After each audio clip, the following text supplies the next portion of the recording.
আসসালামু আলাইকুম। আলহামদুলিল্লাহ, এবছর ধানের যে ফলন হয়েছে বিগত 10 থেকে 12 বছরের মধ্যে এত ভালো ফলন হয়নি।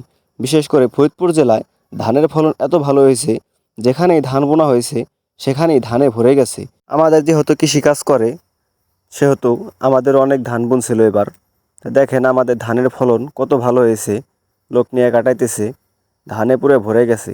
আমার চোখে আমি এত সুন্দর ধান এখনও দেখি নাই। বিশেষ করে এবছর যে ধানের ফলন, মাশাল্লাহ। একটা কথা আছে না, আল্লাহ যদি দেয় বান্দা কখনো খেয়ে শেষ করতে পারে না। ঠিক তেমনই হয়েছে, আল্লাহ এবছর যে পরিমাণে ধান দিয়েছে তাতে লাখ লাখ শুক্রিয়া।